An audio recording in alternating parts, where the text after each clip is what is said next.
Greetings, survivors! ResilientZ back with another video. Today, we're diving into the latest edition of Future Tycoon, part of the new Primeval Clash skin event in State of Survival. While a few basic sub-events are also live, we'll skip those for now and will not make them part of this video. Our focus will be on reviewing the Future Tycoon store and ranking rewards to determine if it's actually worth pushing for. Without further ado, let's jump right in. First of all, let's take a look at the Future Tycoon store. This event features two separate event stores, starting with the limited exchange store. Let's go through its items one by one and see what's worth grabbing. First of all, we have the event-specific items like multipliers and wonder crates. I strongly recommend picking up the multipliers. If you use them at the right moment with your magic dice, you can multiply the number of free wonder crates you earn, making them extremely valuable. Next, if you have extra lucky star gems, that's the purple currency, consider grabbing some tycoon coins as well. Moving on, we have some skins available in this store. Generally, I don't recommend spending your currency on skin items here, but this really comes down to personal preference. If you're looking to complete a set or if a particular skin catches your eye, feel free to grab it. Finally, we have some very valuable items to talk about, starting with purple pet skills. Now, these skills are quite basic and clearly can't compete with legendary ones like Primal Roar, Prey Marking, and others. I don't generally recommend picking them up, but if you're an average player who struggles to get legendary skills but already has G2 pets, they might be worth considering due to their lower cost. Next, we have the rare custom Gene Link crate. This crate lets you choose between Steel Will, Lightning Reflexes, and Raging Fury. So, is it worth it? Steel Will is a solid Gene Link for infantry. If you're using Agent 47 as your main infantry hero, you'll likely prefer Shadow Infusion, but for any other resonating hero, Steel Will is definitely the better option.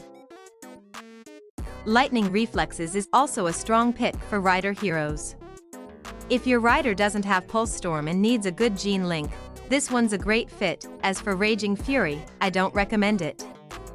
Energy Overflow is simply the better choice, so based on this quick breakdown, if you're missing good infantry or Rider Gene Links, definitely consider grabbing this crate. It's a valuable pick. And finally, we have Power Bites. They're not too expensive in this store, so feel free to grab them if you need some, but don't make them a priority. This one should be based purely on your current needs. That's it for this store. Please note that the limited exchange store will refresh with every stage of the event. That means item availability can change, and there's always a chance for new items to be added, so make sure to check back each stage. Now, let's move on to the next store, the Lucky Exchange store. First up, we have the Mythic Pet Crate, where you can choose between the Red Fennec Fox or Red Sand Cat for a whopping 70,000 coins. As I mentioned in our last Future Tycoon review, if you have enough coins to buy this, you're probably ranked high enough to get it from the ranking rewards anyway. It's definitely a whale tier item, and even then, I don't recommend spending your coins on it. Next, we have the Echo Tracker Manual for the G2 Fennec Fox and the Electric Fury Manual for the G2 Sand Cat. I highly recommend grabbing the Echo Tracker Manual if you own a G2 Fennec Fox. This skill performs exceptionally well and is definitely worth the investment. On the other hand, I don't recommend picking up Electric Fury. It doesn't make a significant difference in performance and isn't worth the cost.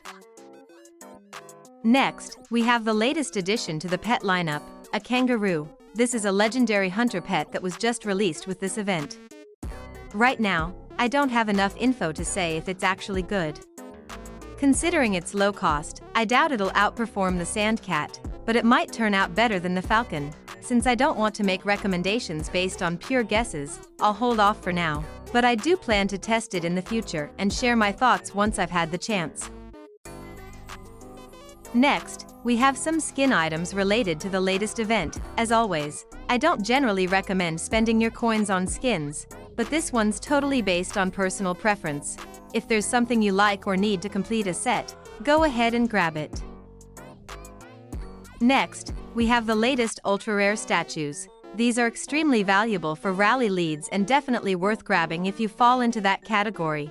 However, if you're a lower spender or F2P, it's better to focus on the cheaper statues first. And even then, statues shouldn't be your top priority unless you're nearly done with everything else. Next, we have crowns, but since they're cheaper in the Pearl store, I don't recommend wasting your coins on them here. Then we have a new tarot statue, the Hierophant statue. If you're someone who regularly keeps up with your statues, this is a good pickup at a decent price, so definitely consider grabbing it. Next, we have some decorations in the store. They're available at a low cost, so they're worth considering if you need them, but again, this shouldn't be a priority. Following that, we have pet crates. These are a decent option for average players still building up their legendary pets. However, keep in mind that the random crate can give you the Grey Wolf, which is tough to upgrade without spending, so be cautious before picking that one. And finally, we have the older ultra-rare decoration crates. These are extremely valuable for rally leads who still need to max out some of the older statues, and they're useful for others too. The older the statue, the cheaper it is. So this is a great time to make some smart decisions based on what you still need. That's it for the store review. Without any delay, let's check out the ranking rewards now. Let's start by checking out the stage ranking rewards. For players who rank in the top 10 of a stage, you'll receive 2 special operative Anna Elika fragments, which honestly isn't the smartest setup. Since Future Tycoon only has 4 stages, even if you rank top 10 every time, you still won't be able to unlock them fully if that's your goal. Other rewards for the top 10 include a Berserk Serum Gene Link, exclusive pet skill manuals, where you can choose between Echo Tracker and Electric Fury, and a latest Ultra Decoration crate. None of these are bad, but make sure to keep an eye on the minimum points requirement. Ranking alone won't be enough if you don't meet the threshold. Rewards for ranks below the top 10 in the stage ranking still offer some solid value. You'll get legendary pet skill manuals, which can include powerful skills like Prey Marking, Primal Roar, and more. Alongside that, there's the custom Gene Link crate containing options like Steel Will, Lightning Reflexes, and Raging Fury. These rewards are definitely worth aiming for, especially if you're still building up your pet skills or Gene Links. The event ranking rewards feature the latest Ivory Grace HQ Guardian, which, to be honest, doesn't look great visually. Other rewards include a mythic legendary pet crate, Reforge Solutions, and the Sacred Oath Infantry 4 Tempest skill. Frankly speaking, Sacred Oath is currently the best skill for infantry, so it's a must-have for rally leads looking to maximize their setup. This event definitely has some items worth grabbing from both the store and the ranking rewards. It's not something you can just ignore if you're planning to get stronger. That's it for this video. I hope you found it useful and informative. If you enjoy my content, please like the video, share it with your friends, and subscribe to the channel. Thanks for watching.